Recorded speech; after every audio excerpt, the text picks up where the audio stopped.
and then we'll start.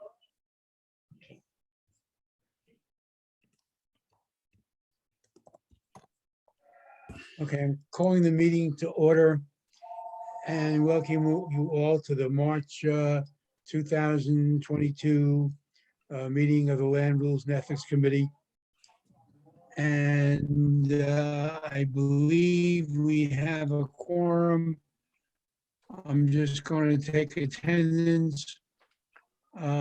Sylvia, Here. Sylvia, okay. Kelly, Present. Lisa, I'm here. Paul, Present. Steve, Here. Rosemary, Here. David, Present. Omar, Dan. Okay, Present. so one short, that's Omar. First item on the agenda is, well, it's and to welcome our guests. So will the guests who are present make themselves known and welcome us?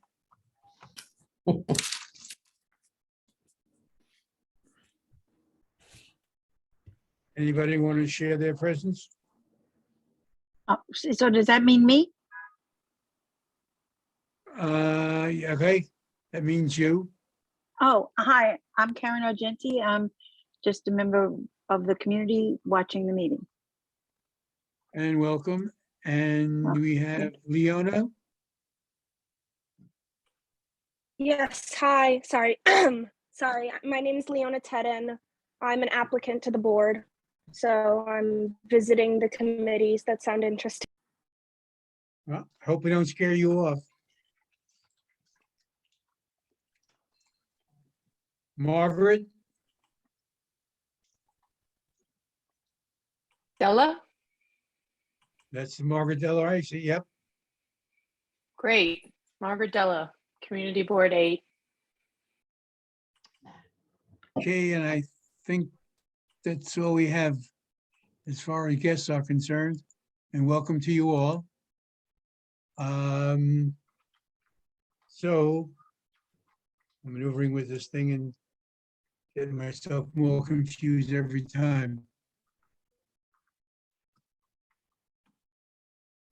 Okay, again, I request a number of times, I hope the committee has read the materials I sent out, because I want to put a couple of these to bed tonight if possible. I want to discuss the draft guidelines. I want to discuss representing versus discussing. And as raised last month, I want to look at the whole issue of the mayor's commission on racial equity, I believe it's called. And the three items they're going to be putting on the agenda for the November ballot. I have here, yeah, over cover highlighted in yellow last month's minutes. Are there any comments about the minutes? Yes. If there are no comments, I will. Yes, no, excuse me, I raised my Motion to hand. I'm approve. sorry. No, I raised my hand. Does it not I'm show that I raised my hand? No, I'm looking at my screen, which is my shared screen. Okay, so, Marty, click on participants Click and you'll on get a big white rectangle. There you can see the raised hands. Okay, thanks, David. Okay, Rosemary, okay, thank you, Marty. In your minutes, and it's 4C, under 4C, it's right there. Ms. Ginty noted that there were 3 ballot, and I brought it to the attention of you and to the screen committee that these existed. But it's the next sentence, and I wrote to you about this. It was suggested that LRE should review to see if we might adopt or adapt one or more that align with our objectives. That needs to come out. That needs to be deleted. I never said that, and I will explain why it is not appropriate for us to do that. Those of you who are on the board will remember well, I think, I hope, the last, no, it was two charter revisions ago, not the last one, 2 ago. It was the mayor's charter revision. The mayor had 4 proposals. One of the 4 proposals was term limits for community board members. It was voted, it was on the ballot, and one of our members raised a resolution opposing that ballot proposal. We very swiftly got a letter from the law department saying it was inappropriate for any community board to speak to an item that is on the agenda, on the ballot, already on the ballot. Recording in progress. I'm sorry, who's speaking over me? I'm sorry. The computer just did. Okay, fine. Someone that, So it was, if I could just keep it with, if people remember, and I hope so, we, the community board, are not allowed to take a position whatsoever on an item that is on the ballot. These 3 are on the ballot. We cannot adopt or adapt them to any of our objectives whatsoever. When they were being discussed, which, by the way, I have no memory whatsoever of this Charter Revision Commission having a hearing in the Bronx or any borough on what they were considering. That is when we could have, as a board or committees, talked about it and made suggestions. Once they're adopted and on the ballot, not allowed to. So that sentence more has to come out of the minutes. We're not, and I would suggest in addition that the March minutes I am going, note that the community board cannot vote in favor, against, or any comment when an item is on the ballot. So 2 things, this should come out, and the March minutes should reflect clearly the tongue lashing we got from the law department. I am going to agree and disagree with you at the same time. Second sentence, Ms. Ginty noted. Third sentence, it was suggested. It doesn't say Ginty suggested. It says it was suggested. It might have been me. And the idea is not to change any ballot or argue in favor of any ballot. The question is whether or not there are issues raised that we should adopt as issues for ourselves to pursue. Nothing to do with the ballot. And so I will acknowledge in the minutes that we are not to take a position relative to any ballot item, but we may choose to further, after we've read it, that there's something in the intent of the ballot item that we should be pursuing further than that. Okay, okay, Marty, I'm gonna say that if that sentence remains, it is, as I read it, Ms. Ginty noted, and it was suggested, okay? Didn't If somebody say else and it was. suggested it, if somebody else suggested it, then I want their name in there, because it wasn't me, okay? Okay, I Or will do simply that. say others suggested. Yep. It does imply Fine. that Rosemary said it. I will change the minutes. I will amend the minutes to so reflect. Anything else on the minutes? Just one thing more. I know we discussed in February, and it's not in the minutes, which is fine, but I'm going to raise it anyway because it was discussed. You had very diligently read the proposed legislation before the city council concerning the outdoor dining, the outdoor cafes. The 2 things, it was the city planning resolution and the separate legislation proposed. And you had read it and you had some comments, you had thoughts, and I remember praising you for having done that. That's great. And I had read it too, and I had comments. And the question was, where do we put these comments? And you suggested that it should be go to the chair of the board, who's going to take this over? Who's going to take whatever comments we read and maybe create a board position. I guess I think you raised the question with the board chair at exec or the community board or whatever, and she said she'd get back to you. I guess my question is, has she? Do we know where our comments should go?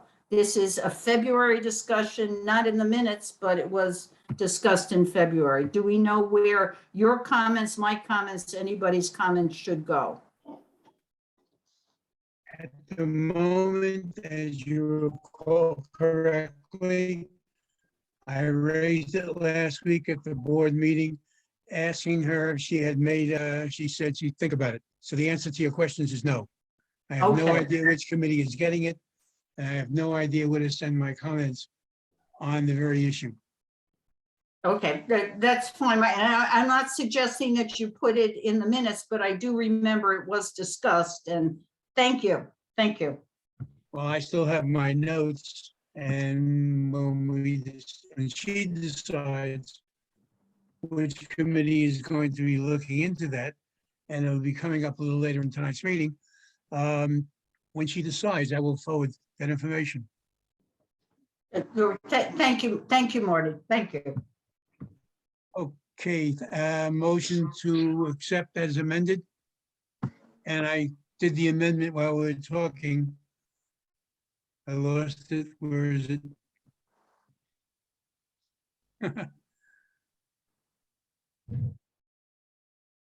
Okay, Ms. Ginty noted that the former mayor's Racial Justice Commission composed 3 ballot items to appear in November 2022.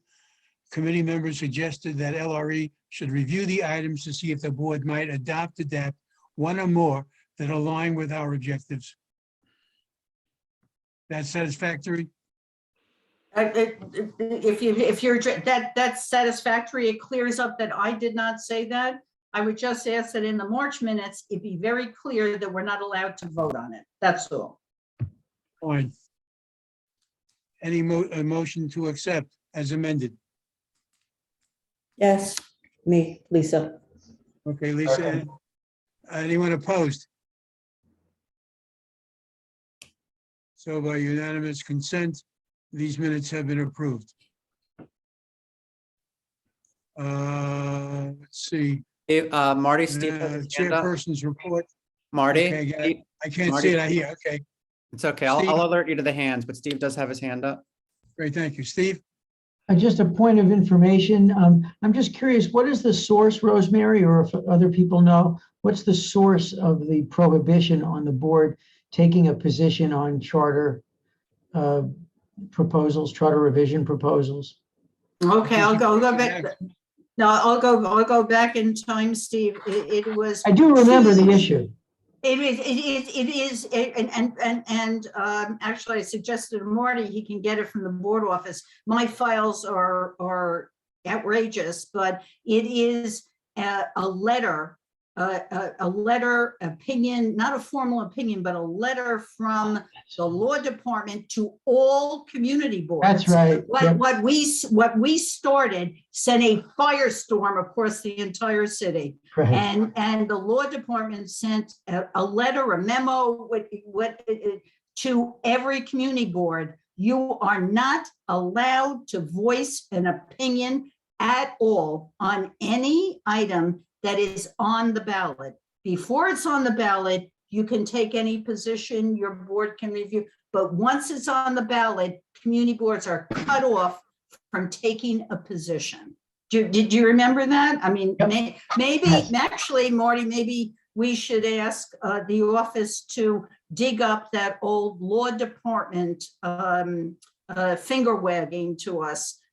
Wouldn't be a bad idea, since this is coming up in November, not a bad idea to resurrect what we've been told already. Steve, do you remember that? Does I that? do. I do. Okay, thank you. Okay, good. Thank you. Okay, thank you. Chairman's report. Some of you may already know, Paul Ellis has chosen not to reapply to the board, and therefore, this month, in effect, is his last month as a board member. And so I've already expressed to Paul the fact that we'll miss him and thought that he was a great contributor to the actions of the board. And we all wish him well. So, thank you, Paul. Marty, thank you very much. Ooh, It's been a privilege to be on the board. This is actually my last meeting, my last committee. Oh, no. So it's been a privilege to be on the board, to be on this committee, and to be involved in all the good work of this board over the years. And I look forward to keeping in touch with you all and remaining active in the important issues in the community. So thank you again. Well, good luck to you and best wishes for your future. Thank you. say it so, Joe. Marty, And I- then Paul. Yeah. Is there a hand up I'm missing? I do see a hand up. Rosemary, you still up? Yeah, no, it's up new. This is up new. Go ahead. Okay, this is, I think Paul's leaving this committee and the board. Really, it's my hope that it gets reflected in the minutes. I'm sure it will. Paul is an extraordinary member of this board, has been with us for many years, has been, when you think back to the housing committee, he created the housing pamphlet, oh my God, the amount of work that went into that and the value to the community in English and Spanish. He was perfection for doing that, a tremendous amount of work, and his committee deserves credit too. In addition, he was vice chair for a number of years, and I can speak to that. He was a rock, he was honest, he was hardworking, and then his work on the Law, Rules, and Ethics Committee. I guess not too often, I hope that those members of the board don't forget the amount of time and effort that community board members put to their work on the community board. If they do, look to what Paul Ellis did on this board, and then you will remember the amount of time and work and effort that is done on behalf of this community board and this community. And Paul, it is a loss for this board, this committee, everybody, for you to leave. But I'll stop at that. And it's my hope that these comments and other comments of committee members get recorded in the minutes for posterity. Okay. Thank you. Thank you, Mr. Chair. Thank you. Thanks for pointing that out. Thank you. Here, Paul. here. Rosemary, thank you very much.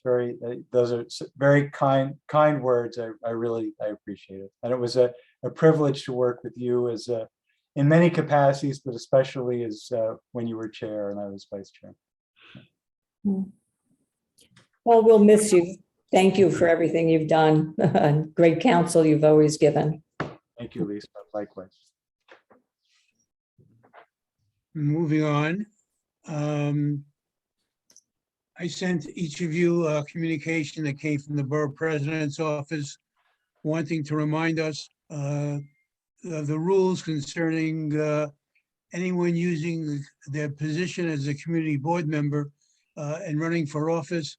And that doesn't mean that you can't say I'm a community board member, and this is my experience, but you cannot use any facility or speak on behalf of the board concerning someone's candidacy, either your own or somebody else's. And I just point out that it was sent to you. Any questions? We can discuss those later unless there's someone here is turning somebody in.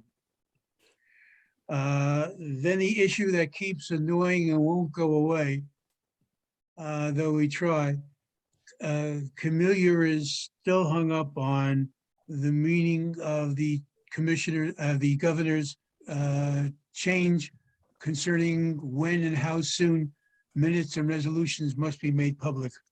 And I cannot speak, and this is a slide she sent to the community board office. I cannot speak to the need to have minutes out in a timely fashion within 2 weeks, but I can speak to this whole concept of what is, when a resolution suddenly appears, the law doesn't say it must be 24 hours or it cannot be discussed. It says, and this is the conversation I had with COIB, oh, no, sorry, with COG, and they pointed out this phrase, to the extent practicable, a word that's driving me nuts. I repeated it so often. So if, for example, if land use meets on Monday night and there's a resolution that comes out of Monday night's discussion, then it's not practicable to have a resolution in the public 12 hours, 24 hours before the meeting took place. By the same token, if we believe that any resolution that may come forward should have community and board input before it's composed, then you would not send out a resolution in advance. So the fact that an item is to be discussed should be enough notice that something may come up. Again, practicable. If your meeting is 2 weeks before the board meeting, then it's not, then it certainly is practicable to have gotten the resolution out in time. And then she sent another one about the minutes, and we know about the minutes, and there's no argument about the minutes. And something we'll talk about a little later, minutes, discuss motions, proposals, resolutions, votes, and we'll discuss, I don't believe, based on my experience with both the Central Board of Ed and Community School Board 10, that minutes are supposed to be transcripts of all the conversations that took place and who spoke to it. And the suggestion that will come up from Sergio is that a whole host of statements are eligible to be attached later on. We shall talk about that. And I think we've done this. Any comment on this? I'll repeat it again for the board, but it seems it's been said and oversaid. And so I don't think there's a need to say it again and again. Now, I asked you to look at this problem that I had when reading the statement from the Conflict of Interest Board, which asked a member of Community Board 12 in Manhattan to pay a $1,500 fine because she crossed the line. In speaking to the board membership, she had disclosed, discussed, and didn't vote, but this apparently crossed the line, and she was deemed to have represented the organization for which she's employed. And it's illegal under a Conflict of Interest Board for someone to represent. Now, again, I don't know where the line is. I wrote to COIB asking for an explanation because I don't understand it. And the response I got didn't help me much. And so I asked particularly the attorneys on the committee to please help us understand it so that any board member who's in this position will know where that line is. Do any of the attorneys present have a comment? Please. So at least from what they sent us, I think the prohibition is not, just read that paragraph that you have here, Marty. The community board, this is what they sent you, their email back, right, from the. Yeah, but I sent all of you a copy of the case what do you call it, the disposition and the background information. Mhm. And I'm not hearing anyone acknowledging that they received it or read it. Margaret?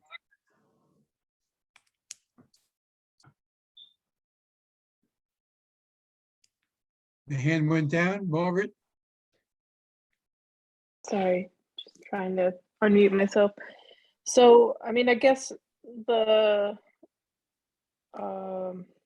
language to me, I think that in terms of Camelia's point, I do see that there is a consistency in the lateness of getting resolutions and that sort of thing. So the language of like when I'm gonna get it wrong, but basically when possible, it should be sent out 24 hours in advance, right?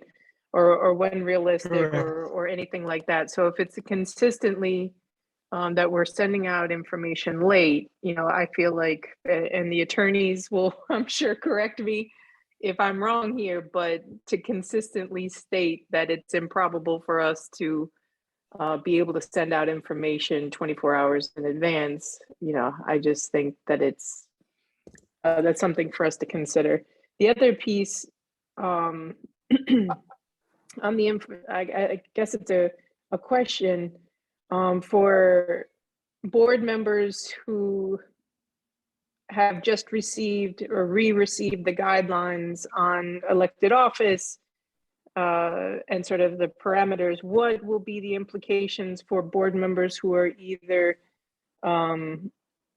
speaking about their candidacy or endorsing either candidates or against candidates? What will be the recourse for those board members?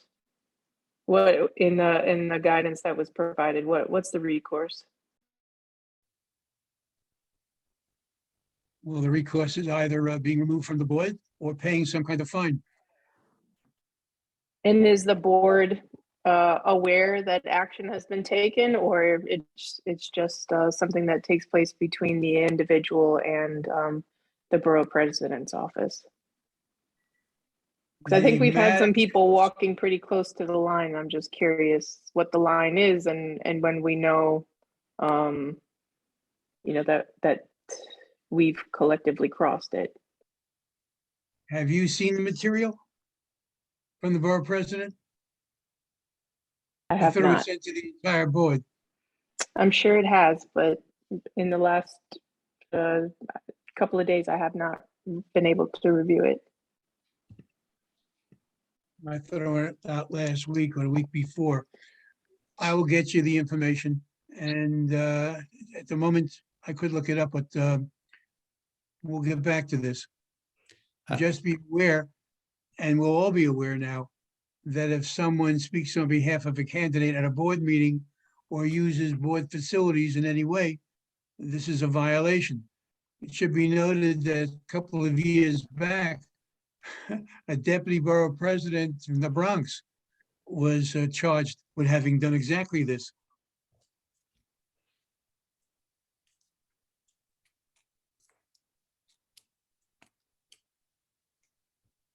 Well, can we get back to the question of crossing the line So, with respect to representing versus discussing? well, I see there's a hand up. I mean, I'll put my hand up as well. Rosemary? Yes, just on what Margaret raised as an issue, you know, in its simplest terms, Margaret, let's put it, take a board meeting out of it. If any member of the community board goes to a rally and says, I am a member of Community Board 8 and I support this candidate, that's outside the community board, not allowed, not allowed. I was thinking, I'm interpreting maybe what your question was about, and I apologize for doing that. My suggestion to the chair is, you remember we had that wonderful gentleman come and talk to us about certain issues and answer questions. Maybe if this is an issue, the borough president has given us a ton of information. If this is an issue that is causing community board members to be concerned, want to do the right thing, maybe it's time to bring him back. That's my suggestion to the chair. But Margaret, I'm glad you raised this and your confusion, because it can be confusing, but okay, I'll stop. Thank you. Dan? Yeah, no, just getting to your point, in going through your materials, the distinction I see, and it's kind of a fine one. It's basically there, it seems to be that there's an absolute prohibition that they're saying here, and what they have highlighted. She appeared in her capacity as an employee of the Armory Foundation. And based upon whatever discussion they had, she was appearing in that capacity. She wasn't simply, she was directly or indirectly there to represent the Armory Foundation. And I think that's where she kind of overstepped the bounds. She shouldn't have been appearing in any capacity for that foundation. Okay, the word is appearing, but the question I'm raising and raised to them, if I am employed by an organization for which the community board has a discussion, has a purpose, finding me out of order, complaining to the city government about me, whatever, and I speak, but I tell you, I'm an employee, does that save me? Where have I crossed the line between, an employee? I mean, the question here is intent. I intended to come to that meeting and speak as an employee, and therefore I'm a representative. Well, in your specific, instance, do you have, or are you there with authority to speak for that company or organization or employer?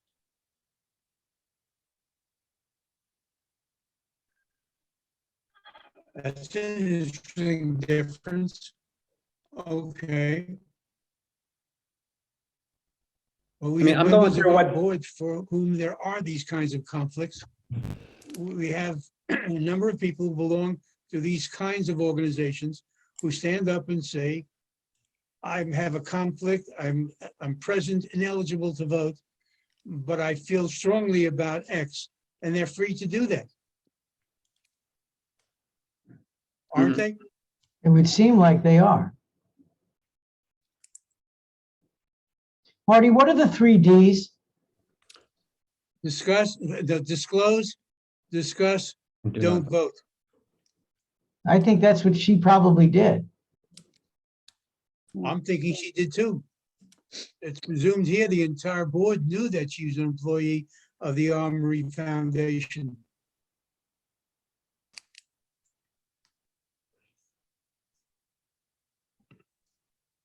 Unless she went beyond making her statement and then continue to try and sway people based on her position. Yeah, I wonder if she actually made a presentation. When we say disclose, discuss, it is possible that you can be part of a conversation. But if she showed up and said, I'm here for ABC and want to make a presentation about the benefits of ABC, I don't think that's appropriate. Now, I If think there's a she crossed the conversation line. that's going on amongst board members, maybe the disclosure would allow her to discuss it as a peer. But I think her making a presentation representing ABC might suggest undue influence on the process. Well, just Marty, maybe it's Go helpful to kind of, ahead. Who- I was going to say, is it helpful to go through those facts again that you'd sent us? I mean, it's very brief. And a part of it might be the position that she had, which was in Manhattan of CB 12, which covers the neighborhoods of Inwood and Wash Heights, She also works as the Chief Administrative Officer and the Community Liaison for the Armory Foundation.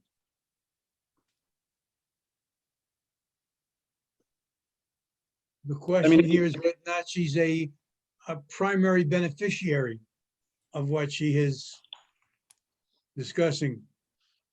So that she has a vested interest, personal vested interest in the outcome beyond being an employee.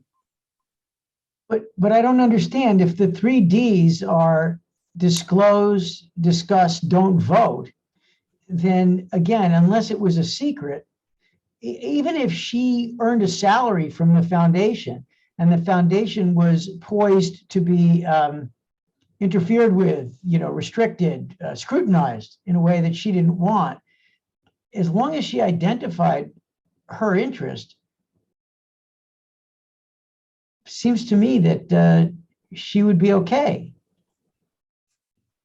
And it also seems, I mean, Dan made the point, was she acting when she spoke, was she speaking on behalf of the foundation?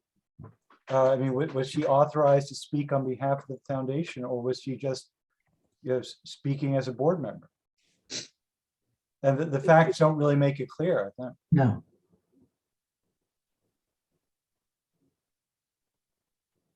The information I sent out, I thought was clearer. But this is not what happened here. The community board member appeared before her community board in her capacity as an employee of the Armory Foundation. So that's what Paul just said. She didn't have a casual conversation. By the way, these are my feelings, even though I have a conflict. She said, I am here to advise you on the appropriate thing to do, even though I'm an employee. I'm just suggesting this is a very narrow line, and we need to know, at least for the benefit of our board members, is exactly how far they can go without getting into trouble. That's exactly the point, Marty. That's exactly the point. What happened in this situation, one can scratch their head. I understand it, but others don't. I understand that too. We're here only to take care of our members. So yes, I'm going to reiterate, it would be good to bring to the committee the people who make these decisions so that we can talk to the intricacies of all of the issues. Only for one reason, because we're here for our members. And that's our goal, not to adjudicate whether this was right or wrong, but to assist our members. So again, I'm going to ask, I think we should have somebody come and talk to the committee. Okay, I will contact Jeff, ask him to this time attend our meeting as opposed to zoom in on our meeting. And you're right. My issue is primarily to protect our membership. Lisa? I think Dan had his hand up first. Or, yeah. First. No. Lisa? Okay, I'll go. I don't know if this is the same thing, but I'm just wondering, as a shareholder in a co-op, let's say there's an issue that affects your building with the city, I assume we're allowed to represent our own interests and our neighbors' interests, or does that cross the line as well? Or can you just say, I live here, so this is of interest to me? Well, obviously, under 3Ds, you can do that. I happen to be a resident of this building. This is how I feel, but I have a vested interest, and therefore I will not vote. That's different than what this Shouldn't is. we be able to vote as we live here? We're supposed to represent our neighbors too. As Every one of us has a vested interest in something. I own a house around the corner, but you can vote. you can't vote. You can. You can vote. Yes. You can't. Okay, thank you. I live in that building. I own the building. You cannot vote. But if I'm a neighbor, I certainly can vote. That's the whole concept of community boards. Mhm. I mean, I think that one of the things that's disturbing about the ruling, again, all I have is Ethical Times, Marty. So if you send something else, I forgot or missed it. I just have the Ethical Times blurb, which is tiny and says very little. But you know, the expertise that people bring, the involvement in the community, is something that I think would be a benefit to a committee or a board. Again, as long as people are informed of that person's interest in the outcome, I Yes. think it's kind of odd for them not to. I mean, we have at least one person on the board who's a member of the Bronx something on environmental quality, which is a respected group.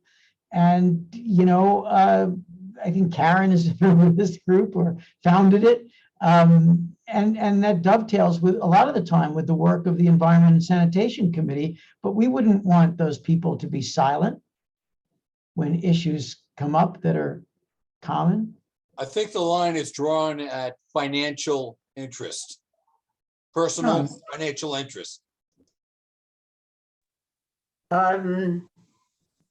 Marty, let's get somebody here who can talk to the committee I'm about, gonna follow, I'm gonna Okay. follow up on that, yes. So we're gonna table this again. I find that sad. To answer your question, Steve, last week, I sent out Financial Times, but about 3 weeks ago, I sent out the backup material that Jeff Tremblay sent me concerning not only this situation, but a second one similar to it. And again, I guess folks haven't read it.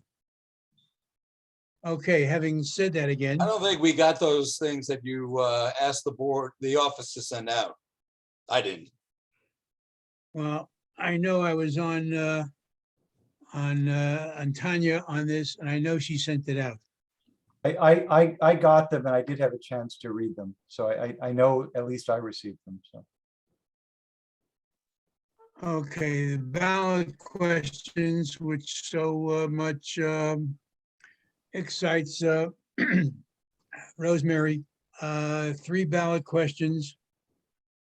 Marty, it takes a lot more than that to excite me, okay? I'm gonna stay back from that. Sorry, I even said the words. Yes. Hi, Rosemary. I meant insight, you. Well, insightful is, oh, never mind. I don't want to go further. No, Ballot question. don't.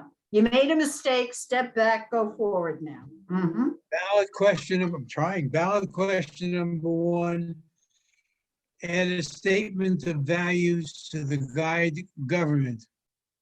I think a word is missing from here. Proposal will amend the New York City Charter. Now, I happen to like this phrase. We're going to see this over and over again. I'm going to mention it over and over again.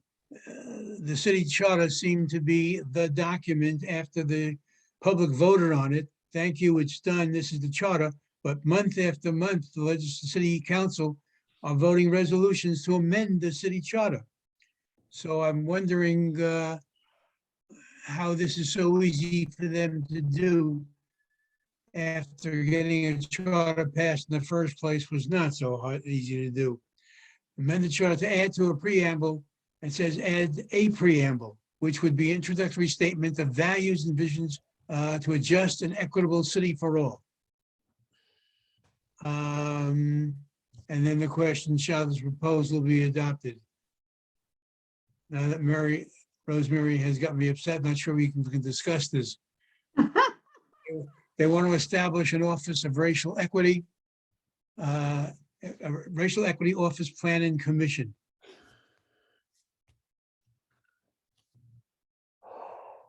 And then finally, ballot 3, require the city to create a true cost of living measure to track the actual cost in New York City of meeting essential needs, including housing, food, childcare, transportation, the necessary costs. I mean, none of these to me are out of bounds. I don't know what issue, I don't know what people object to this, if there's any movement to object to them. But if anybody wants to say anything, I won't tell the COG or COIB that you said it. Rosemary? I think this is a good start to educate the community. That's what we can do, educate the community as to what will be on the ballot. The one thing I would add, if you read this, understand this is just a press release. We have no information from the city government whatsoever about the full extent of the ballot question. We only have, what we have is little snippets. What would you call them? That just, whatever you call them, right? It's a proposal, a measured, okay, so little snippets. I think it would be a valuable effort for our community, for education purposes, to get the full description of what it is. So go back to, just pile down to question one or question two, just okay. So a ballot that it has in quotes, aspiring toward a justable and equitable city for all. Oh, that's a quote from what's going to be on the ballot, okay? And include in the statement, here's another past and wouldn't it be nice to have the entire thing instead of snippets from something? Again, not that we're in favor, opposed, or want to amend, but in terms of educating our community, wouldn't it be nice to have, I hate quotes. I'd like to have the whole context, right? So that we can share and educate our community on what it fully is. So that's my statement. I hate, this is all we have, because this is all de Blasio gave us. But these quotes come from something else, and it would be good to have the something else. My only point. Okay, I'm done. Thank you, Marty. The issue was raised by SCREE, a special committee on racial equity, that every board committee should be looking into or focusing on some of the racial equity needs of the district in general. And so is your suggestion, and I fully agree, that knowing that these are coming up and using the word education, we want to educate the community that these ballot issues are coming up. I agree also. I will research and see if I cannot find the full, not the question, but the full ballot proposal. You're right. These are cherry picked, what they Right. want to imply rather than what may actually be, which is not unusual.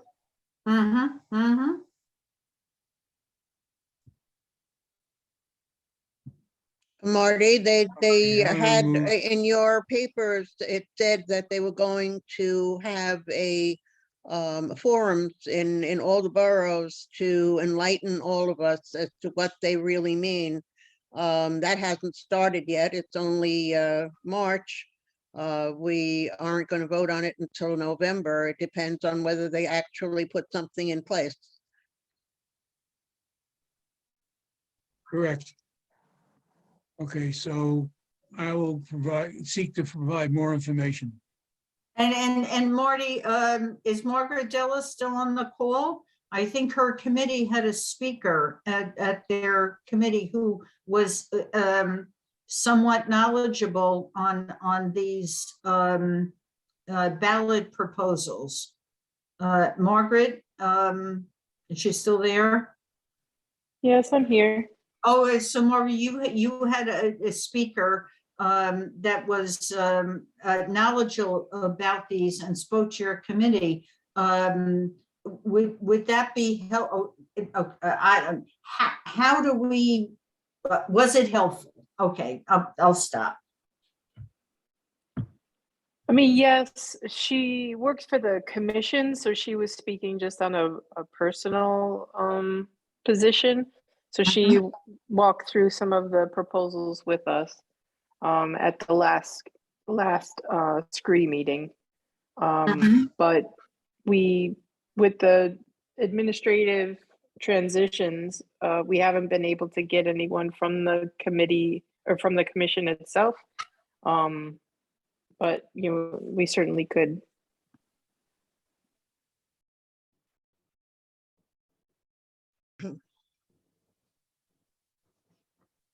That answer your question? Oh, no, I'm sorry. I was just thinking that, well, okay, that between SCREE and law, rules and ethics, I think, Margaret, you agree that educating our community board members and the community in general as to these proposals is a good thing, right? That's a good thing. We're not allowed to say we're in favor or opposed or anything, but it's a good thing. And maybe we can jointly figure out the best way to do that. Yes, you, okay. Okay, again, I will look into the full language and try and get it out to you for the next meeting. Latest COB dispositions, I sent out Ethical Times. I don't know if you noted, it had a puzzle, a Wordle type puzzle, which I solved and sent in. I don't know if I'm gonna win or where they're gonna send me if I win, if anywhere. Here the word post-employment appearance, the word appearance seems definitely understandable. Someone who left the employ of the Board of Ed and got involved with a outside agency and then approached the Board of Ed, Department of Education, on behalf of, or made an appearance before DOE supporting this Boricua, which I hope anyone will help me pronounce. Boricua. Say it again? Boricua. Boricua. Okay, representing Boricua, and as so doing, that was an actual appearance. That was not a question of DDD, that was a question of appearance. Misuse of city position. Strangely, my daughter works for this agency. She didn't know the details. She know the commissioner left. Didn't know what the circumstances were. But here is a guy who I try to use his office, going back to the question of what is, what's undue influence using our community board offices. Well, this commissioner contacted another commissioner asking for assistance for somebody that he was trying to support for a position. He got turned down, but the point was he was using his position as a commissioner of ACS to influence a commissioner, Department of Finance. So not allowed. So he was informed and ended up having to pay, well, I don't know, it doesn't say what he had to pay. I know he lost his job. That's enough. New York City legislative spreadsheet. First, I said this phrase, it appears at least 21 times in the full spreadsheet that I sent out. What I have here, and I'll go through very quickly, is an amended one where I only highlighted those things I thought were important. And then what, and given the time, and I want to spend a lot of time in the next issue. This I found interesting. Local law to amend administrative code of the city of New York, prohibiting employees from posting job listings without listing minimum and maximum salary information. But I want to go down to the one, where is it?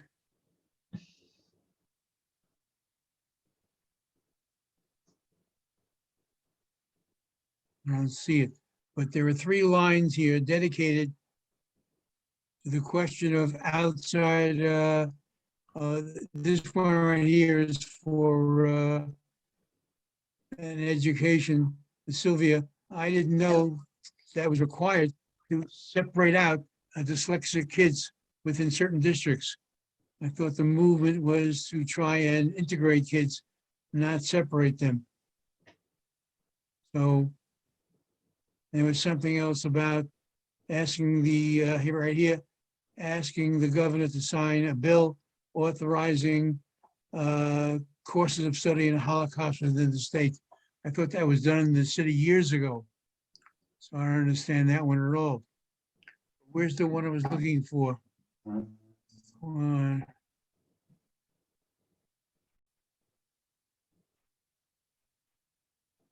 Looking, this was put in by Priya Anna Sanchez. Isn't she our new city council rep?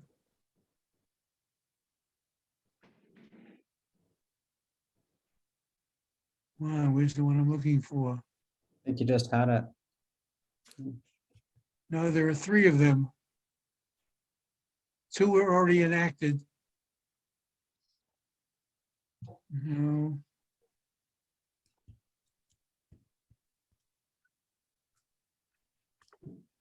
Marty, can you just speak to them rather than finding the finite text? Okay, the issue at hand is, as we discussed and Rosemary brought up, the question is changing the rules concerning outdoor restaurants. Let me see if I can find it this way. The first one, let's just try that.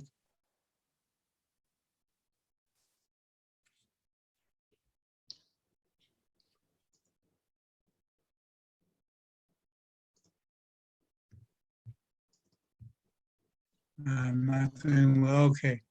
There are 3 of them. The first 2 talk to the already passed dissolution of the previously known rules concerning outdoor cafes. That city council passed, and so those current rules no longer exist.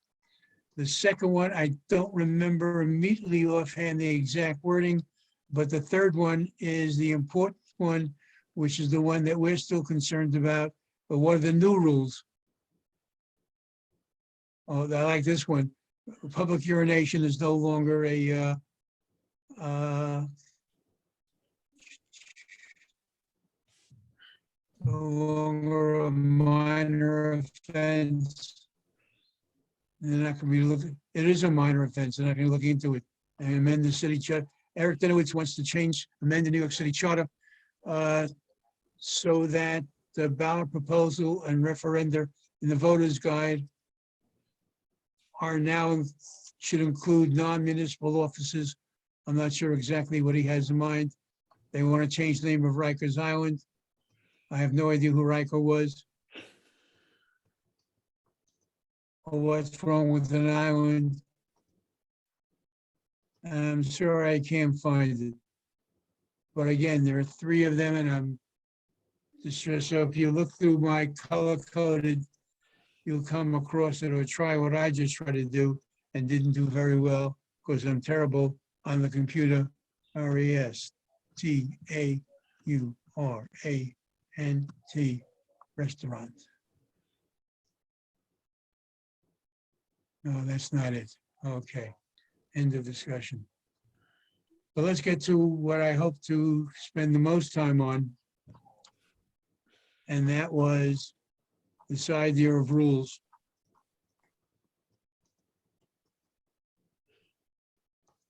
And I hope you've all had a chance to review and prepared to make comment on the draft that I sent out. I would look forward to hearing comments from anyone.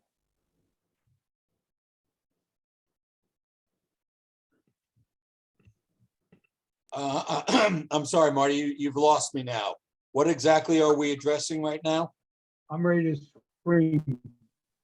That's what we're addressing. The 2 months I sent out my guidelines, which are a draft for us to comment on, to decide whether or not this is appropriate, inappropriate, needs to be added to, or whatever. with respect to rules for conduct of our meetings. And for 3 months, nobody wants to talk about it. So I'm rather distressed by that. I've not seen this, Marty. Not received it. No, no one's seen anything, okay? I keep sending it out and I keep asking you, the very first comment up here. Very first comment was, please read it before you come to today's meeting. And if you don't know what I was talking about, please contact me. Marty, I didn't receive it. I think Well, it may have only been sent to the members of the committee, David. I'm a member of the committee. Okay,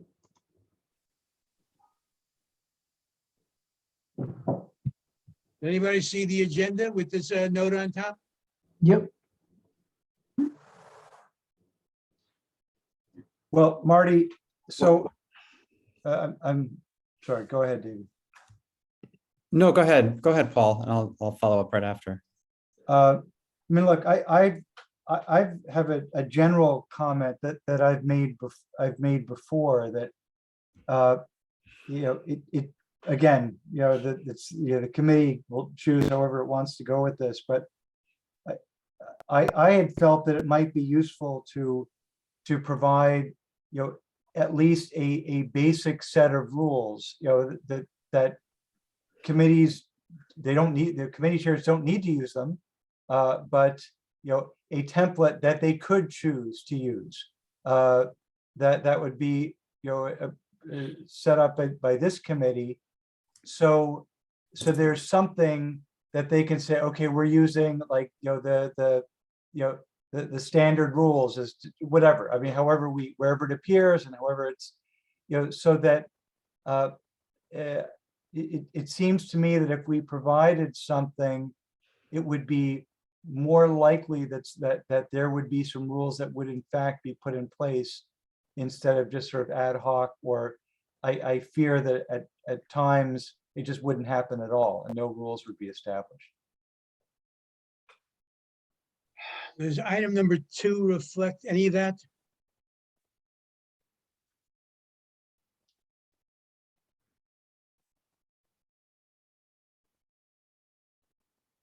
Well, I mean, yeah, item number 2 basically, you know, instructs the committee chairs that they are free to handle as they wish.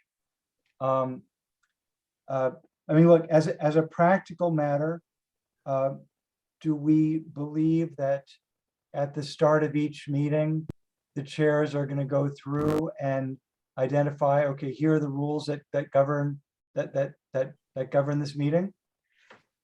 I think they should. They should. Who said that? Who said that? Kelly Buford.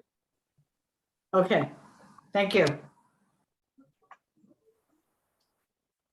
They should. I'm concerned whether they will, and I'm just, I felt, thinking back on my experience as a committee chair, if there was like a standard set of rules that I could say, okay, we're using the standard rules, to me that might get to a better level of compliance, but I may be the only one who feels that way. So I just make 2 comments.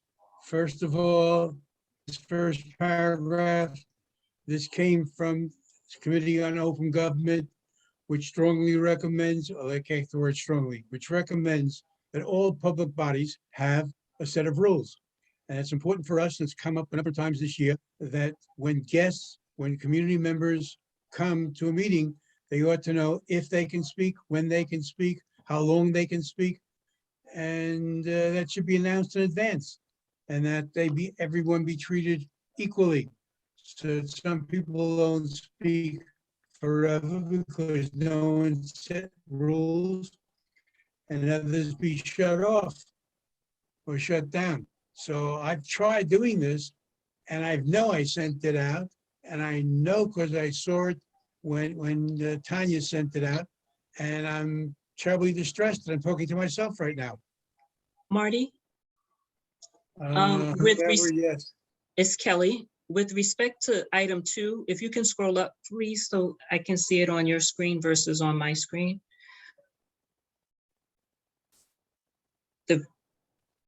I think the first sentence of item 2 is sort of counter to what the objective we're trying to achieve. I think if we just started with the second sentence and leave the second sentence as number 2, that would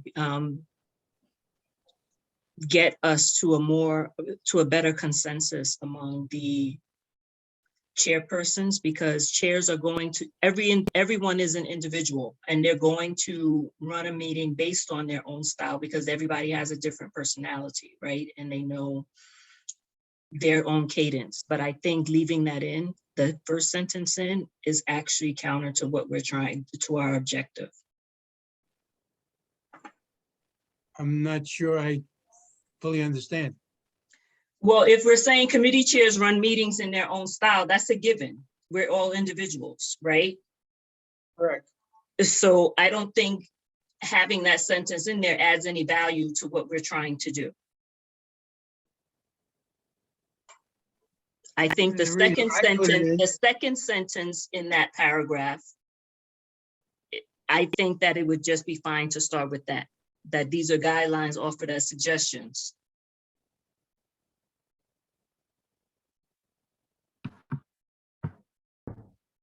Oh, okay. And now I got you. Okay. So it's the first 6, 7 words you want out. You're Correct. suggesting The out. first sentence of the second paragraph under general principles. Yes. Okay. Whoops.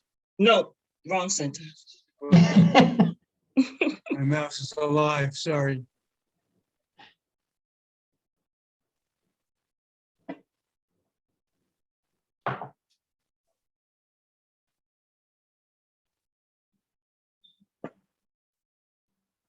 Bravo. Dan? Oh, okay, so look, I think part of the thing that is getting lost here is why this issue kind of came out. And it's really, making sure that the public has an opportunity to engage in meetings. And I'm just going to make, a couple of quick points. On number 6, at any point, the chair may call for a motion to close debate. It's not just the chair who can do that. It's any member of the committee or the body can make that motion. And I think it kind of points to the bigger issue of in these meetings.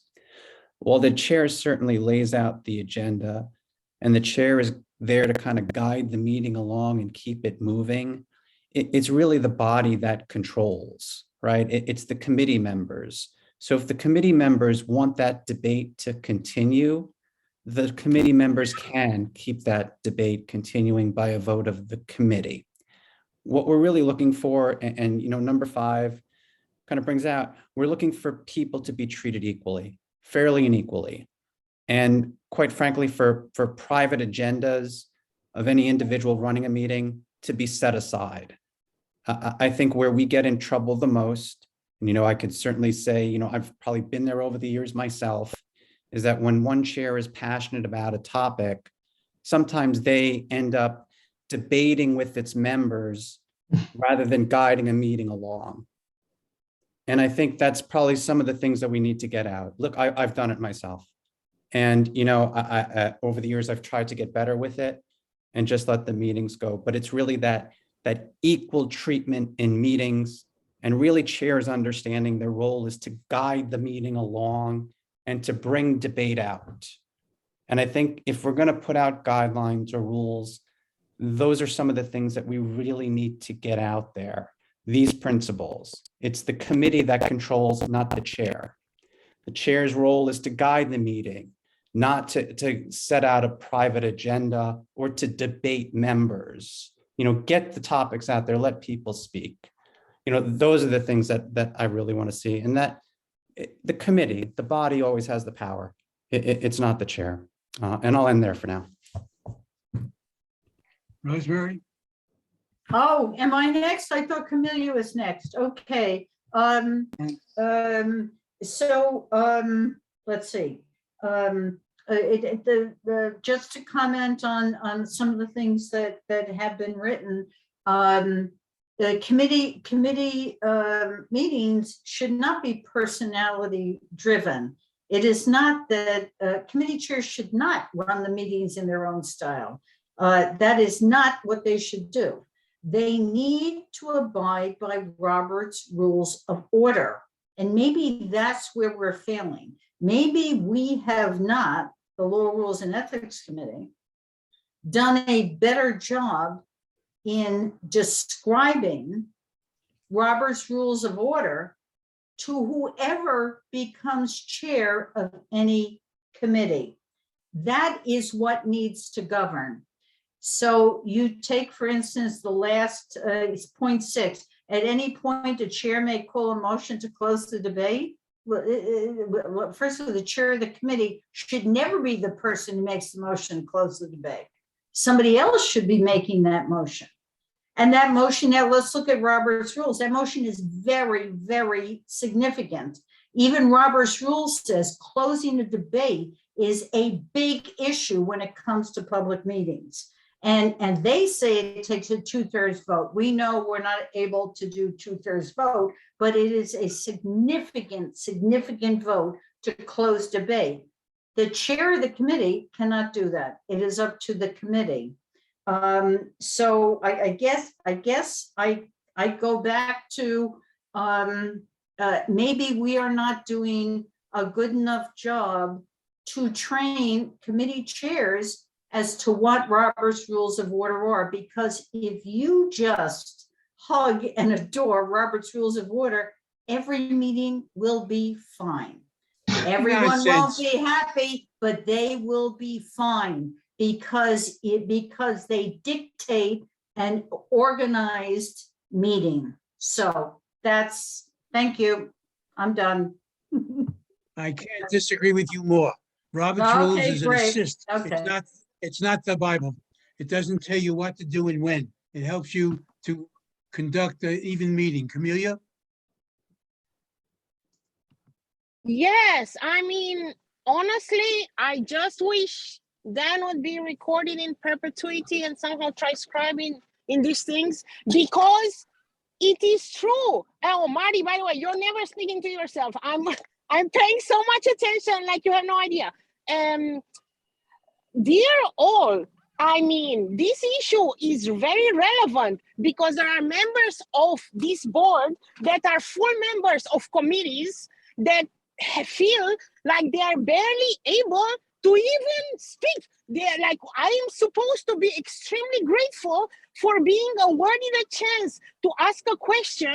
And I mean, after significant struggles in a committee where my male colleagues or colleagues, I don't know, in better favors with the chair of the committee can just interrupt at ease, speak as many times as they want, etc., etc. I mean, there is a need to spell down clear rules to tell chairs your committee members have priority in discussing a topic.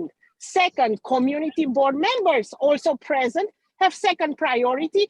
And then, yes, only after in the third place is the public.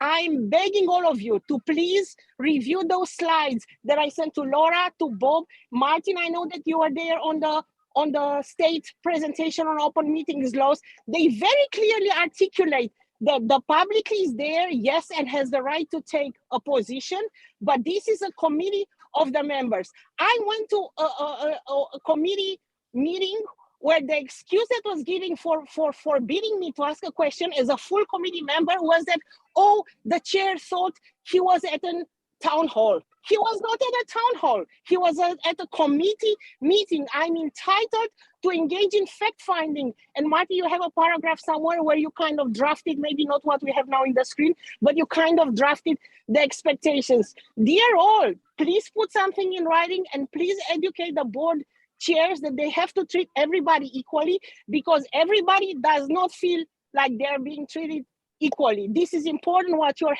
you're discussing right now. So only this on this, I agree with everything Dan said and Rosemary said. One more thing, the issue of open meetings law. I mean, you will hate me much more than you hate me right now. The non-compliance is across the board, and it's an issue between the exec and the office and who directs whom. But we cannot keep hiding behind this practicability issue that we like so much.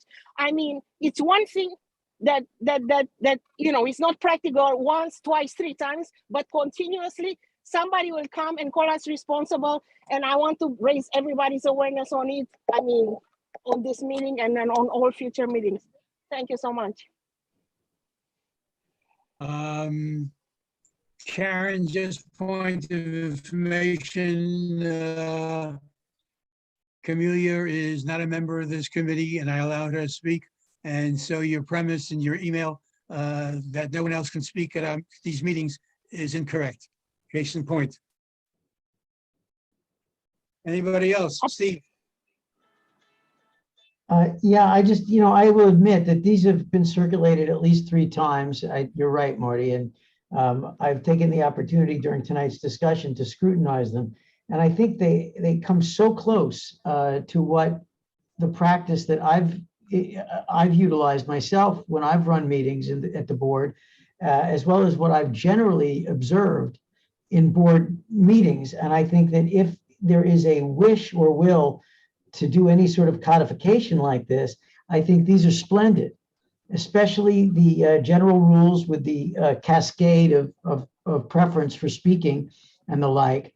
And so I just think that this really does it. I mean, I'm sure could be a word changed here and there, but I find them to be clear and complete. Just in very quick response to Dan's point, I think Dan's point about a chair not injecting oneself too much personal views into how the committee is run and how the meeting is run and how speakers are limited or encouraged. I think that's true, but I don't think it belongs in this sort of a codification that talks about how you actually organize the meeting. I think it's totally true and it's a good point.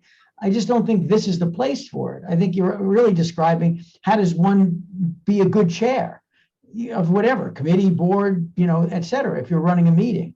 And I don't see it as something for this, but I'm sure it could always be added. And very briefly, in response to Rosemary, I don't read number 6 the way Rosemary did in terms of Robert's rules. This says at any point a chair may call for a motion, not make a motion, not introduce a motion. And maybe it's just that I haven't been attentive, but it seems to me that it's a commonplace for chairs to say the following: do I hear a motion?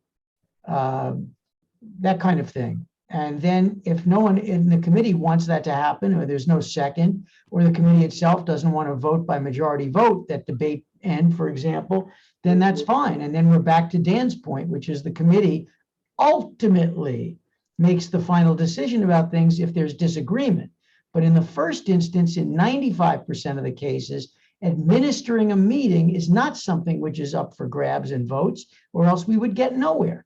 It relies on the leadership of chairs. So I don't think there's anything problematic about 6. Thanks. Who was just speaking, Marty? Steve Ruth. Oh, sorry, thank you.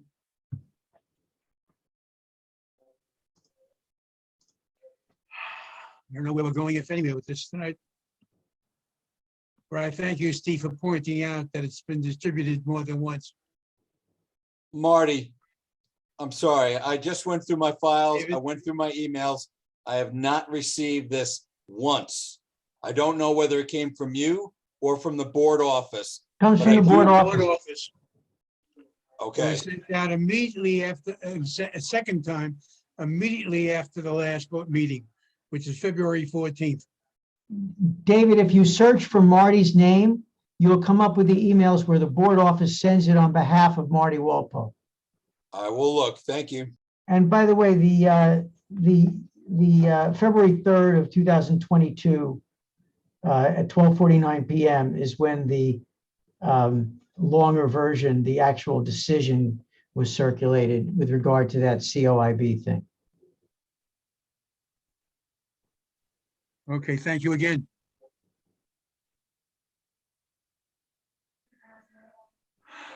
Okay, but I don't seem to be getting further. I just want you to know that Sergio made 3 suggestions to the board chair, and I've not commented on them at all. I wonder how they sit with you based upon some of the comments that were made tonight. Just out of curiosity.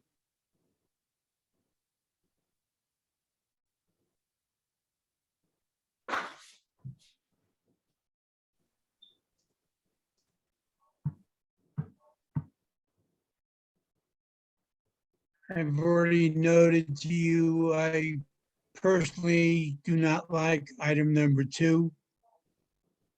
I- I don't see the reason for number 3.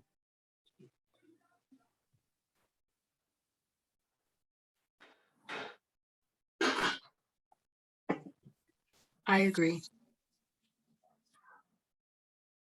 I agree is whom? Kelly. Kelly, thank you, Kelly. Stevie, your hand up again? Yeah, you asked for comments on Sergio's suggestions. I just, my reactions, starting with the ones that have been addressed, I think that the list of guidelines already addresses number 3. General rules, number 5, sets the cascade of who can speak at a meeting or who should be able to speak. And that includes, as I read it, board member questions that follow up, that come after committee member questions. As to number 2, I think it's subject to abuse and a lot more paper generated. I think it's important that people speak live to issues. So I don't really favor written comments for a body like this. And as to number 1, I think I can't even imagine how number 1 would be administered. If this is supposed to represent a pro and con every other speaker, it would be often pretty difficult to administer. So I think a sign-up list that just has people signing up to speak, if it's that kind of a meeting, and not necessarily deciding which category they're in. People might be speaking for and against on different aspects of an issue. So I find 1 completely unworkable. Camilla, I saw your hand. I didn't see your hand go down. Is it up for now?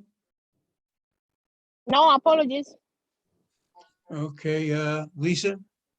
Right. Well, actually, what I was going to say is the same as Steve said. Number 2, I mean, we know that minutes are not supposed to be a quote, quotes in minutes, and we certainly shouldn't include, written statements in minutes. It's just inappropriate.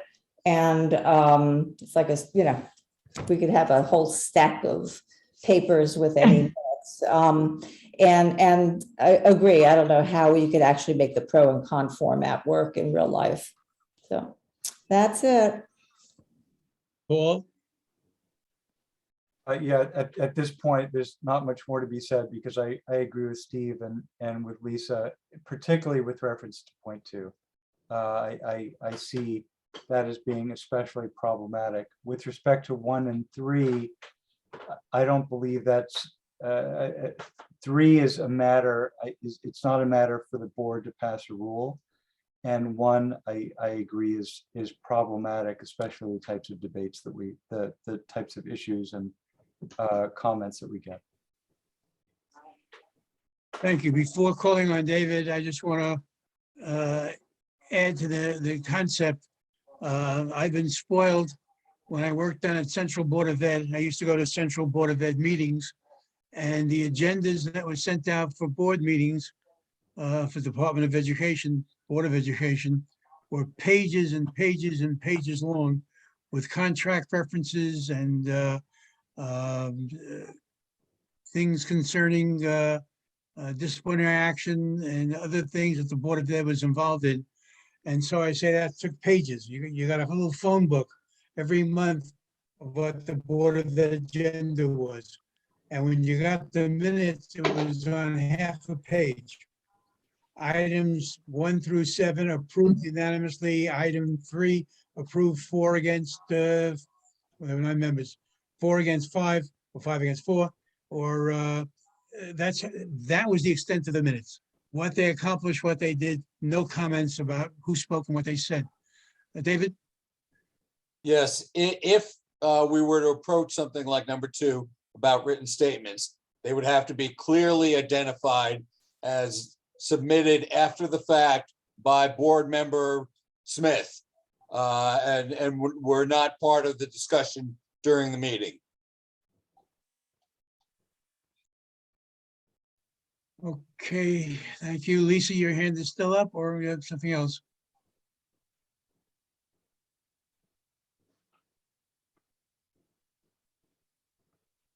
Hand is down, okay. Marty, is the proposal that these Uh, guidelines be incorporated into the ethical guidance manual? Which, my suggestions? Or Sergio? No, your draft, the draft for discussion purpose. Where they actually get placed could be in the EG Ethical Guidance Manual, or could be in the procedural manual. But once we decide what we want to say, we'll worry about where we're putting it. But I want to note also, Karen's here. Karen wrote me an email. And I made some comments in response to her. Never responded to Sergio, other than telling him I'd raise it tonight. Board members work hard. I saw it as 3 things. Karen, do you want to speak to it? Yeah, I mean, I was just, when I saw the agenda this morning, I just said, oh, I have a few things to say. And so what I was saying is that, you know, things should be clear on the agenda, and that should be what's discussed.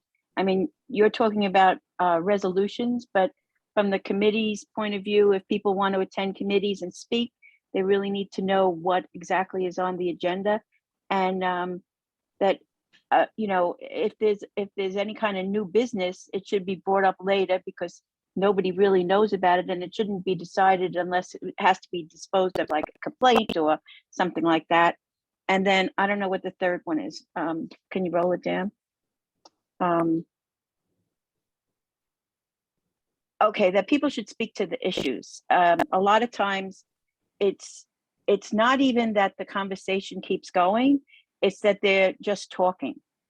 And so the chairs need to make sure that people comment on what they're talking about is either a question for something that was provided, or their comments on the issue before them. Which those things are all like Robert's Rule stuff. I just thought I would just put them in writing. And I think if some of these rules were followed, you could probably limit a meeting to an hour or 2 hours, and not some meetings who go on for many more hours later than that. Thank you. And thank you.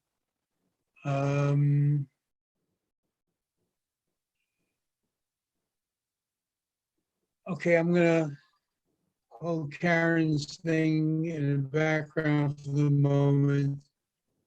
It strikes me that I'm gonna have to send this out for the 4th time, since nobody seems to want to, shouldn't say nobody, very few people wish to read it in advance and address where we should be going, if at all.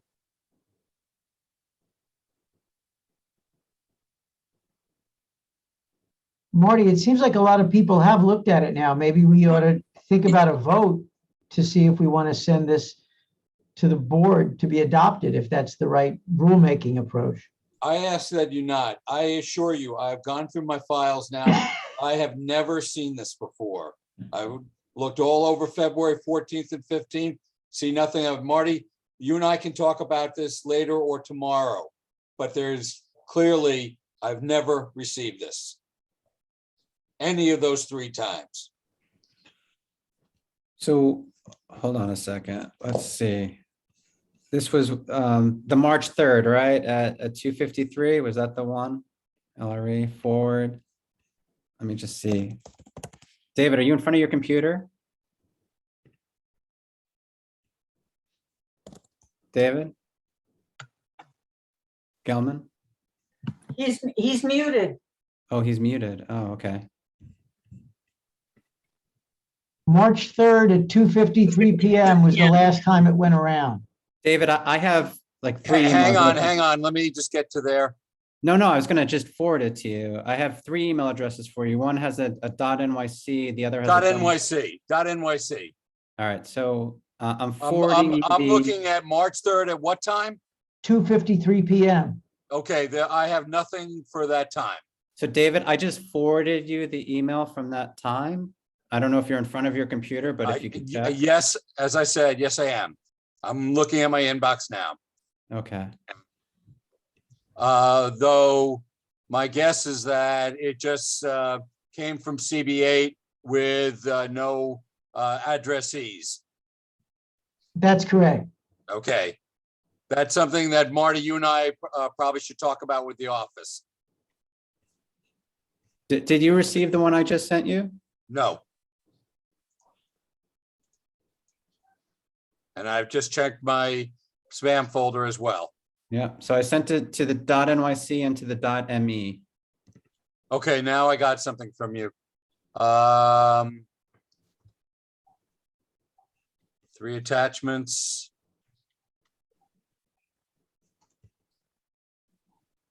And this was March 3rd at 2:53. I'm just concerned that you got the attachment, so you're good for next month. Yes, thank you, Dan. But I'm just looking back. No, see, this is actually something I asked the office to do, is to actually identify who these things are being sent to. I understand the concern about sending out too many email addresses and they're being used, but when it's strictly amongst us, the email addresses should be used. I have never seen this before. No comment. Beg your So, pardon? No comment. Once again, this is being tabled. Okay, One thing I forgot to mention right down here after I did the city council spreadsheet, I spoke with Eric Denowitz and I've invited him. We haven't arranged on a specific date yet, but I'd like him to talk us through what this calendar actually means and what it feels like on the inside. I thought that might be helpful. That's at least great. to me. And Eric agreed. Okay, having said all of that, I'm down to, where am I? by the way, Old all business, please new delete the business. .me version. What about your Netscape version, David? That's the underlying account, the Netscape or the .nyc. Those will work. The I .me, just sent it to your Netscape. okay. And I'm presuming, since I received responses from you, that you've gotten my emails from today. Regarding Riverdale Avenue? Yes, Yes, you and I have conversed back and forth on that. that's why I'm assuming you got it. Okay. Anything under old business, new business? Marty, Uh, I just stepped away for a moment. What did we do with the Sergio request? I'm sorry, I stepped away for a minute. Laid it over. Okay, thank you. Oh, Thank it's you. more that We laid out, we think we discussed Sergio to death already, but we laid over the whole issue of these rules for next month with the great prayer that we get to finish it up next month. Mm-hmm. I don't want this to Uh-huh. become a permanent stain on our lives that we can't wash off. It's just my only concern, Marty, is that Sergio raised these issues at the executive committee, and the chair of our board knew them. And did they get sent to Law Rules and Ethics for consideration, or Yes, this is my I only request concern, is them, that we're and I- going to wind up with a resolution at the board with, okay. No, they will Did not. it, And now I'll respond to Sergio that we've discussed it and some of our thinking. Any old business, any new business? And in spite Steve, of what Rosemary, By the in way, spite Steve, of I what- got yours. Thanks. Marty, do me a favor and stay on. Don't hang up. Okay, and in spite of what Rosemary said earlier, I will request if someone wants to make a motion to adjourn. No, I will be glad, I'm sorry, Marty, why are you so snarky? What, I don't understand. So Well- I'll be glad to make a motion to adjourn, but I want to say something before. Paul, farewell in what you're doing. Farewell and stay part of our community. Thank you, Rosemary, and thank you all. And I commend you all for your continued service for the community. And we all know what it takes, and I absolutely respect it. Right. So, thank you. Thank you, Paul. Okay. Just before we close off, the next meeting is April 11th, and I'm presuming at this moment it'll be in person, though it might not be. There's so many people holding out that we might still be able to Zoom. Got my I fingers did- crossed. But I don't know where. But I want to put out there a question. If we're meeting in person, is 7 o'clock still reasonable, or we want to push back to 7:30? I would prefer 7 7. is fine. Steve, you started saying, If everyone's going to their offices or if they're employed, someplace far away from Community Board 8, 7:30 is better, but under present circumstances with people not going into the office, if that's what they would ordinarily do, then 7 is fine for us, is anyone objecting to 7 o'clock? Hearing none. Next meeting is April 11th, possibly in person, possibly on Zoom at 7 PM. Having said that, best wishes to Paul, and meeting is adjourned. Paul, good luck. Okay, you. thank you all. Good Phenomenal. luck, Paul. Thank you for your service. Thank you, Paul. Paul. Take care.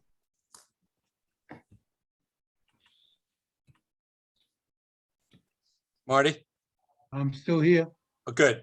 Do me a He's all- favor, could you locate the email that you probably sent on March 2nd or March 3rd to the board, asking them, board office, asking them to forward it to me, to us? Can you find that in your sent folder? Okay, hold on. Probably March 2nd or March 3rd. Okay, in my sent folder. To Okay. BX08.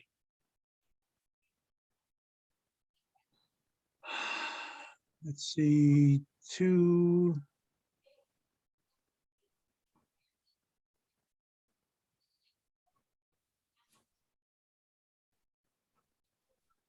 Oh, come on. Wrong section, minutes. No, that's not it. Actually, it's more likely to have been March 3rd, morning, late morning or afternoon.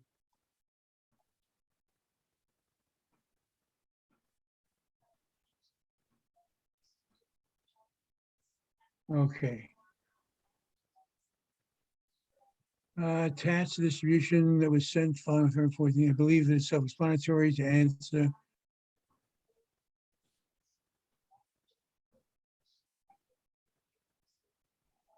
Okay, what do you want me to see?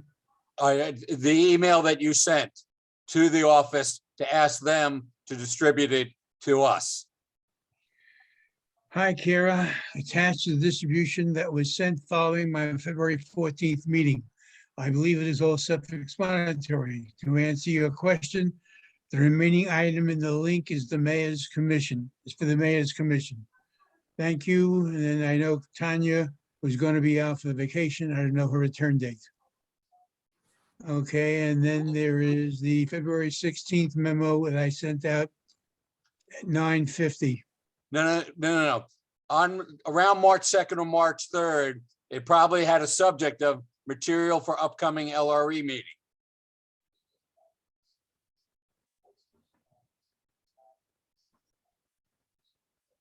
then wouldn't be in sent.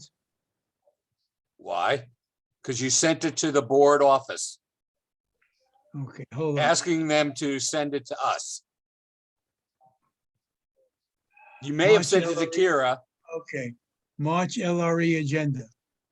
Attached, please find the agenda for my March LRE meeting. On top of the agenda is a note that is part of the agenda. It is to go out to the LRE committee members and whomever else.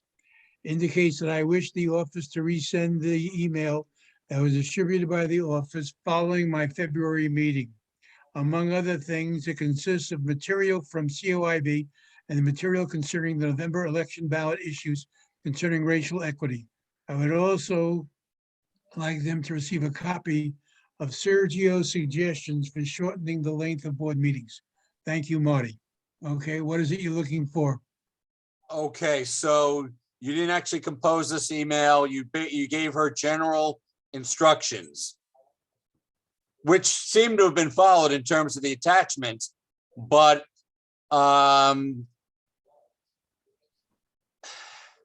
well, I'm sorry, what, do me a favor, forward that email to me, and I will check with the office and try to figure out what went wrong.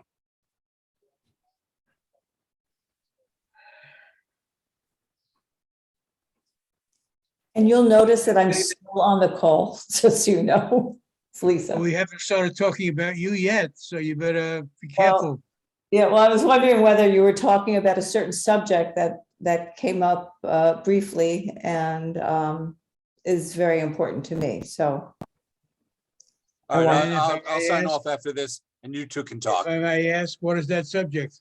What- Well, actually, it's David and you. There was an email mentioned about Riverdale Avenue plan.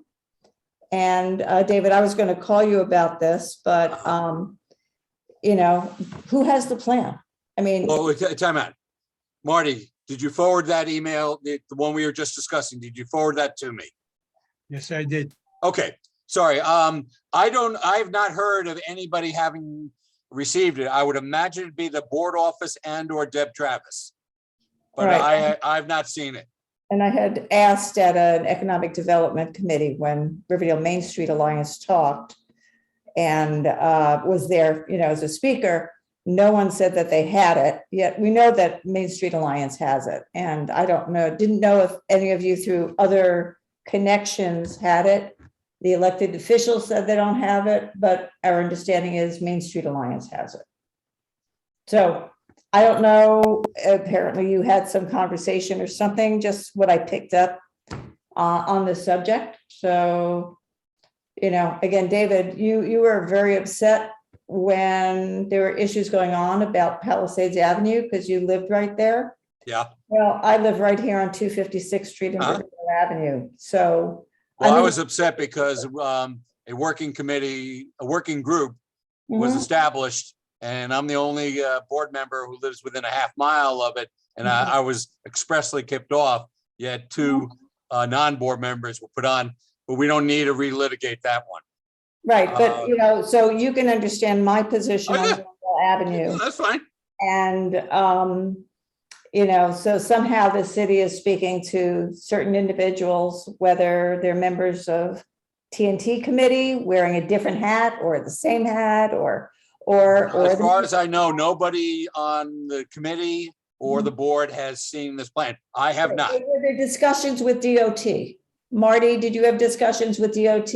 I know Skyview is very involved with this. David, you haven't had discussions? I have had no discussions and I know no one who has. Okay, Yeah, so my antenna went off when I heard something about an email about Riverdale Avenue then. Anyway, I Okay, must. so No, not a I- secret. The discussion is a land use issue, not a DOT issue. Okay, it's a land use issue. Okay, on Riverdale, that other side of Riverdale. Oh, yeah. Well, no, the other end, the southern end of Riverdale Avenue, not the northern end. Okay, That's why. Okay. Okay, that, okay, so No. that's a that note, gentlemen, thank you, and I will say good night. a quick aside, I got to tell you this story. It's actually pretty funny. Years ago, people in England wanted to boycott McDonald's Mhm. because McDonald's was promoting their IRAs for their employees. And the word got out was that McDonald's was supporting IRA. Oh, no, right. Gotcha. So the same thing. I understand why your ears perked up, but no, it had nothing whatsoever to do with the northern part. Okay, very good. Well, thank you both, and I'll probably see you at the in-person. TV On meeting. this issue, Scott, you couldn't care less. Well, the chairman, the head of your co-op is very involved with this, right? I believe with the Main Street Alliance, right? Yeah, so, okey dokey, gentlemen, have a Who's good that? night. Who's your co-op chair that's on Main Street? I I don't remember his name. I don't know the new chair. I know the old chair, and I, That was Chris Rizzo, wasn't it? No, Chris Oh. Rizzo, I don't think lives there, but it's somebody else, yeah. Oh, I see. Okay. Okay, bye-bye. Bye, Lisa. Marty, I did get your email. I'm gonna, if you don't mind, I'm gonna call Kira and try to figure out what's gone wrong here. My guess is that somebody was using an old list. But because I'm looking at these attachments and I've, their names and I've never seen them before. Okay, so I'm sorry about that happened. I don't think either of us have responsibility for that. But that's one of the problems you get when you try to be clever and, don't, when you send it from the board office to the board office and BCC everybody, you don't know who it actually goes to. did you get the March agenda? The actual agenda, yes. But Which not that- this material for the upcoming meeting with the 3 attachments that were not the agenda. The meeting rules, the COIB, and the Villa Verde meeting length recommendations. I've never seen those before. But on the agenda, there's a note up on top which says if you Not- haven't gotten these, Well, not on the agenda, reminder today. And I'm just trying to see, hang on a second, if I can find the agenda invitation we got a week or 2 ago. In advance of this meeting. Kira sent it out. On March 3rd, I got a meeting notice, and that did not have all that stuff on the top either. Well, Kira sent it out and she took my memo off. And then I complained and she sent the second one out with that memo on, Okay, back on. I don't know what's happened. I am certainly not blaming you. This is peculiar, but let me do a little research on this with the office tomorrow.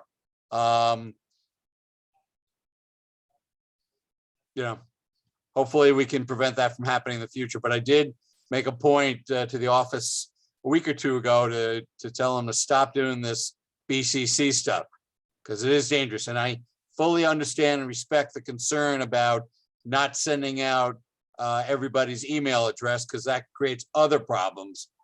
But I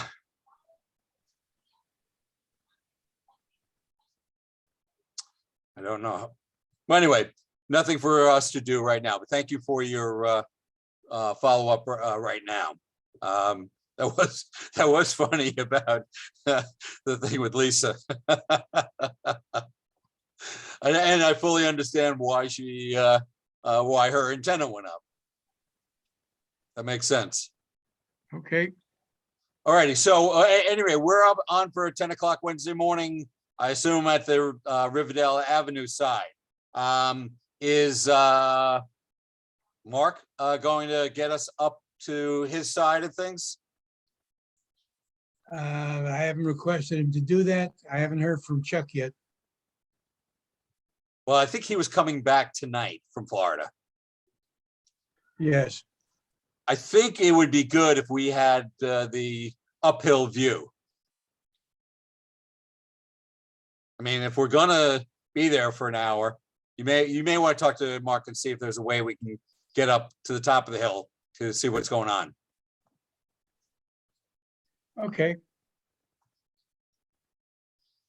All righty? shall look into it. All right. Okay, Well, we kept it under 2 hours. take care. You too, Marty. Bye-bye.